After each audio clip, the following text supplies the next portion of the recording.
Estou nessa série revisitando jogos que foram lançados com problemas por aqui, alguns com baixas taxas de quadros, outros com bugs difíceis de lidar e outros com as temidas telas pretas. Mas do lançamento pra cá, muita atualização aconteceu e você deve se perguntar se esses jogos melhoraram. Se hoje já são boas compras pro seu Nintendo Switch. Então hoje você vai comigo ver Soldiers, mais 2120 e Alan Wake. Sim, 3 jogos que me pediram muito. Talvez por gostarem muito da série ou por não gostarem de me ver jogando feliz. Enfim, vem comigo e vou te mostrar como esses jogos estão hoje no portátil da Nintendo.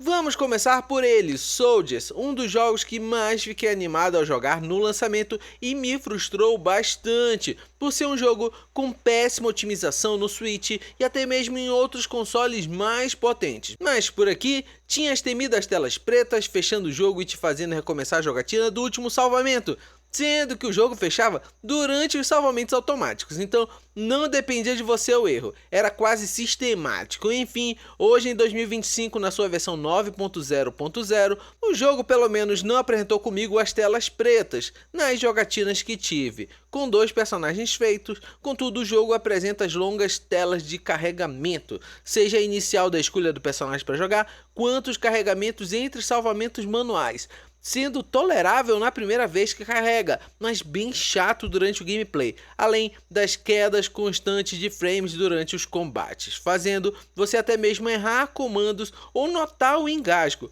tornando as cenas de ação frustrantes, não sendo um jogo recomendável hoje para o seu Nintendo Switch, mesmo ele alcançando ótimos valores nas promoções da eShop, pois mesmo com seu visual incrível e seu sistema de Metroidvania complexo, Soldiers é um jogo que atingiu seu estágio final de atualizações e não está agradável de jogá-lo por aqui. Então, se quiser jogá-lo mesmo, talvez seja bom considerar outro console para aproveitá-lo por lá.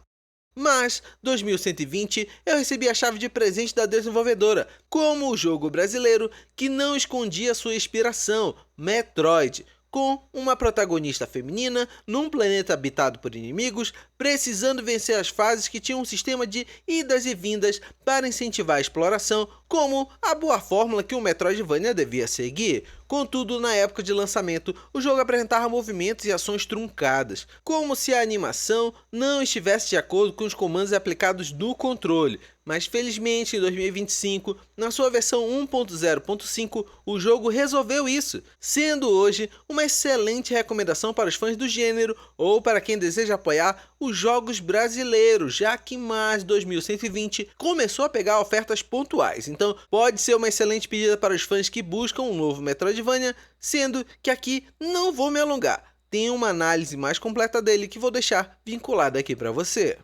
Alan Wake Remastered também lançou com alguns problemas de performance, mas o agravante da época era o seu visual. Uma vez que o jogo original veio do Xbox 360, era fácil imaginar que o jogo funcionaria bem no Nintendo Switch, mas a desenvolvedora preferiu trazer a versão remasterizada dos demais consoles com muito downgrade, ao ponto das texturas serem o ponto mais baixo do jogo, já que era complicado distinguir objetos selecionáveis dos não selecionáveis do cenário, mas o jogo na sua versão 1.0.1 em 2025 mostra que as atualizações para esse jogo chegaram no final, então não mudou muita coisa. O jogo continua com texturas baixas e exigirá que você se esforce mais para entender o que está em cena, mas nessa versão o frame rate está funcionando bem, precisando somente que você lide com os gráficos. Se eles não forem um problema para você, Alan Wake pode ser o suspense com ação que você precisa no seu portátil, incluindo umas cenas não jogáveis que são um deleite para a tela portátil, que quebram a imersão na hora jogável, que fica uma disparidade entre o que poderia ser com o que está rodando na sua tela durante a jogatina. Enfim, numa boa promoção, pode ser a pedida para os fãs menos exigentes. Agora quero ler a sua opinião. Qual desses 3 jogos que eu trouxe você pretende dar uma chance no seu Nintendo Switch? Ou qual você, depois de ver o vídeo, tem certeza que não é para você? Deixa aqui nos comentários. Aliás, eu tenho outros vídeos dessa série revisitando jogos. Vou deixar eles aqui para você na tela, caso deseje ver outro jogo que não está nesse vídeo aqui. E esse outro é um vídeo que o YouTube vai indicar para você. Um grande abraço e tô por aqui se precisar de ajuda no Switch. Até mais!